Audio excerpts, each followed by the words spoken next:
Kung bago ka pa lang sa aking YouTube channel, please subscribe at i-click ang notification bell para updated ka sa aking bagong videos. Okay, good morning sa ating mga ka-Plus viewers. Okay, welcome back sa ating programa dito nga sa Plus Balita. Siyempre, ngayon po ay Friday ng November 14, 2025, ka-Plus Mike. Siyempre, patuloy pa rin tayo magbibigay ng updates sa ating mga ka-Plus viewers na live na nakatutok ngayong umaga. Okay, so anyways, kami pa rin yung mga kasama dito, kaming dalawa, ngayong umaga ng November 14. Anyways, ako si Kim. Ako naman, si Mai. Para sa pangaraw na Ship's Updates, di pa rin din yung bagong tambayan kung saan 24/7 na nakatutok. Kung saan flash sa kwentuhan. Plus sa updates, Plus balita.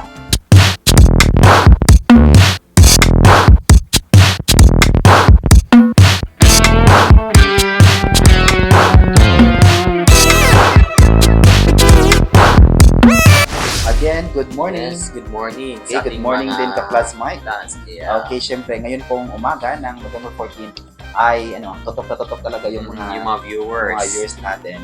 Diba? At di ba mga dalawang araw pa diba? Dalawang araw pa yung Mula nung nag-upload tayo ng mga videos dito sa Plus Balita. At grabe yung suporta ng ating mga ka-Plus viewers. yes, Dahil ang mula daming simula, di ba, hanggang ngayon, ay patuloy pa rin tayong tinututukan. At inaabangan. Yeah. Okay, syempre, yung mga tao na naging part talaga ng ating journey dito sa Yes. programa ay nais natin pasalamatan. Syempre, Yes. andyan sila eh.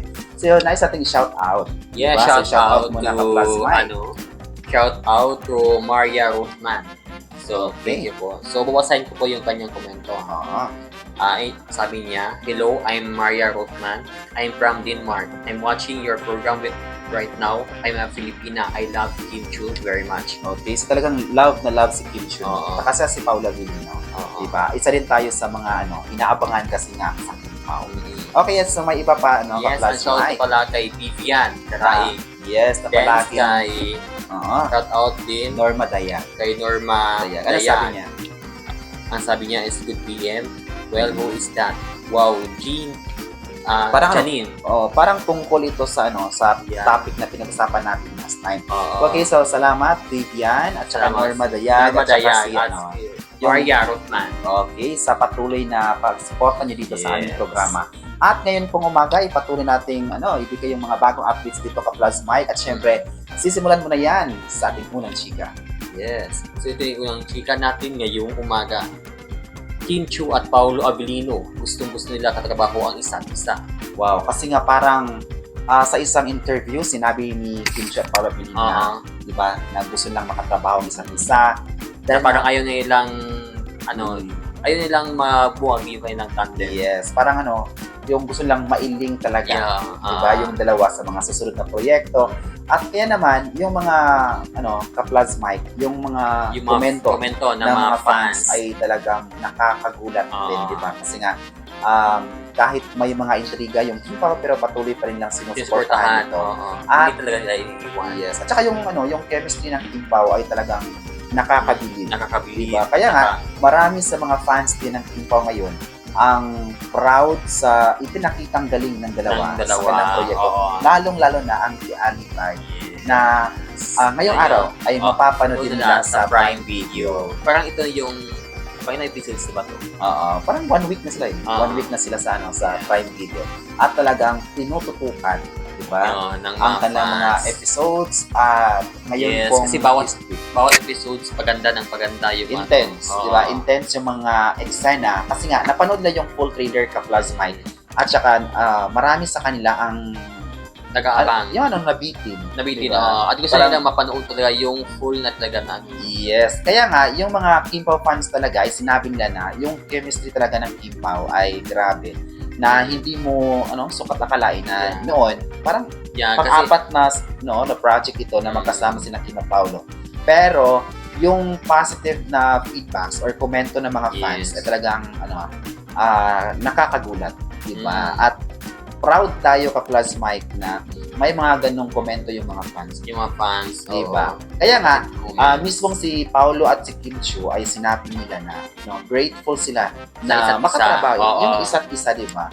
Na makatrabaho sila sa The Alibay series at thankful sila na mainit talagang tinanggap ng mga viewers sa Prime. Yung unang Yes. salang pa lang nila sa Prime Video. Saka nag-peak yung tambalan nila sa ano. Sa naturang streaming platform. Kaya nga, hinahanap-hanap din ng mga viewers yung mga susunod na eksena ng Kimpaw. So abangan natin yung mga ngayong araw kung ano nga ba yung ano pa yung mga susunod na mga eksena at pasabog ng Kimpaw. Yes. At saka yung ibang cast members. Oo. Okay, so ka-Plus Mike, abangan pa natin yung mga Yes, susunod na abangan natin. eksena.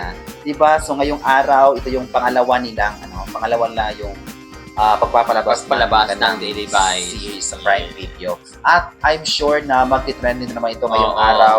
At pag-uusapan naman ng mga netizens yung mga Yes, eksena. for sure. Siyempre yung mga confrontations din talaga yung gusto kong makita. Makita, no? Grabe yung actingan Ni dito. Jaja Padilla. At saka yung veteranong artista na si Jan Arcila. Oo. Gusto ko rin makita dito. Aside, maliban kina Sofia Andres at saka si Kim Chu. Diba, nagrabe yung actingan dito. Well, anyways, ay pag-usapan naman natin yung pangalawa na chika at bigyan na ni Ka-Plasma. Yes, ito yung palawang chika natin ngayong umaga. Netizens, excited nang mapapanood ang Daily Buy ngayong araw sa Prime Video. Oh, So wow. ngayong araw na nga. Ngayong araw na nga yung pangalawa nila na pagpapalabas ng naturang series. Diba? Nung last time parang nakita ko din kung gaano nga ba nag-trending yung Kimpaw serye sa kanilang bagong tahanan Na which Prime is the Video. Prime Video. Oo. Kasi nga, nung mga naunang series nila, especially yung Din Lang Iba, at saka yung My Love Will Make You Ay, sa Disappear, Netflix ay sa yun, eh, Netflix. Isa din sa mga sikat na streaming platform sa bansa. At syempre, nung pagpasok nila sa Prime Video ay lang hindi nagpapahuli ang yung ABS-CBN. Kasi yung content kasi ng ABS-CBN ay grabe. Di-kalibre talaga. Di-kalibre. Hindi Kaya- basta-basta. Di kalidad. Parang Kaya- hindi kasi sila napapalabas ng isang serye na hindi papatok. Yes, At hindi tatangkilikin ng mga yes.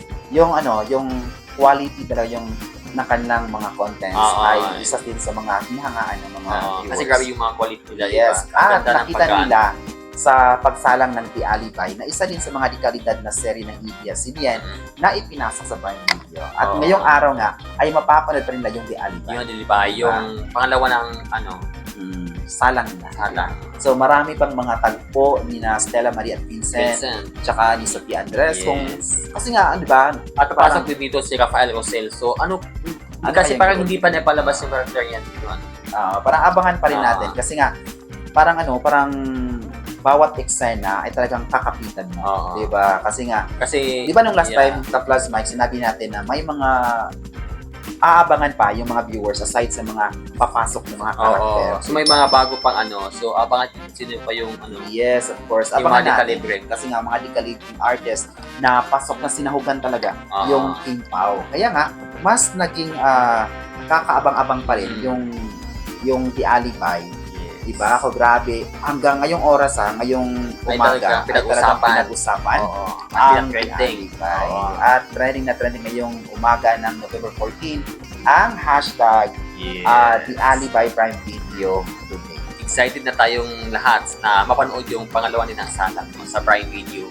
Yes. At alam mo, ano yung mga eksena na gusto mong mapapanood ngayong araw sa The Alibay? Yung harapan talaga. Kasi napanood ko sa yung parang abangan pa lang yung sagutan ni Sila Maria at yung si Shasha Padilla. Wow, parang Oo. yung kasi may mga eksena doon na talagang kakapitan mo. Oo. Kasi nga parang Kasi parang ang ganda ng kasi yung yung tapo, yung tapo, walang tapon walang yung tapon, oo. yung mga artista na napabilang rito. Kasi isa ito sa mga bagay na talagang inhangaan ng mga netizens. Yeah. Tsaka gusto ko yung character ni Kim dito kasi Palaban. talaga siya. Daring, di ba? Oo. Mga ganun. Kahit may mga pamabatikos si Kimchi, pero marami pa rin yung mga nagmamahal at talagang nagtitiwala. Nagtitiwala sa kanyang kakayahan. Di ba ka-Plus Mike, may mga intriga din tungkol kay Kim Chiu na hindi siya bagay. Pero marami pa rin yung mga taong Yeah. ipinaglaban. si Kim Chiu Ipinaglaban at sinabi nila na bagay talaga kasi sa... sobrang husay naman talaga ni Kim Chiu. yung, di ba, may pole dancing Oo. na mga eksena doon si Kim Chiu. Tsaka bagay naman siya kasi dancer naman siya. So Yes. talagang panan niya ng maayos. At marami sa mga positive comments doon, ka-Plus Mike, na sinabi nila na deserve talaga ni Kim Chiu. yung character niya dito. Yes, yung character niya. At nagre-request sila na sana masundan pa itong series na ito sa Prime Video. Oo, sana. Oo, kasi nga marami pa rin nagtitiwala at nag-aabang sa The Alibay. Lalong-lalo na ngayong araw Kasi nga, especially yung mga viewers natin na live na nakatulog ngayon, yung mga ka-Plus viewers ay excited na mapapanood Panood, yung mga yeah. susunod na eksena ng Kim Chu at Paula Villarino. Diba? So ikaw ka-Plus Mike, excited ka na ba? Yes, excited na tayo. Kasi yung bawat episodes talaga dito is kaabang-abang. At lalong-lalo na yung mga Kim Pao. Oo. Saka, Yung mga Kim Pao. iba kasi yung actingan dito, lalo na yung mga bagong artist. Yung Okay, so abangan natin kung ano pa yung mga Yes. pasabog ngayong araw ng The Alibi sa Prime Video. Okay, well anyways, ngayon pong umaga ng November 14, 2025 ay pinag-usapan natin ka-Plus Mike. Yes, Una-una. pinag-usapan din sila Kim Chu at Paolo Avellino na gusto-gusto nilang katrabaho ang isa't isa. Okay, at yung pangalawa naman. In this sense, excited na mapanood ang Delibay ngayong araw sa Prime Video. Okay, syempre, alamin natin sa ating mga ka-Plus viewers kung ano nga bang masabi nila sa dalawang topic na pinag-usapan natin. Paki-comment na po sa comment section. At sa mga gustong magpa-shoutout, Paki-comment na po at alin po yan para sa amin. mamaya ibabalik pa tayo mamayang tanghali, di ba? Yes, Kasi babalik. pagpapatuloy pa natin yung kwento dito sa programa kung saan 24/7 na nakatutok. Kung saan flash sa kwentuhan. Plus sa updates, Plus plus balita. balita.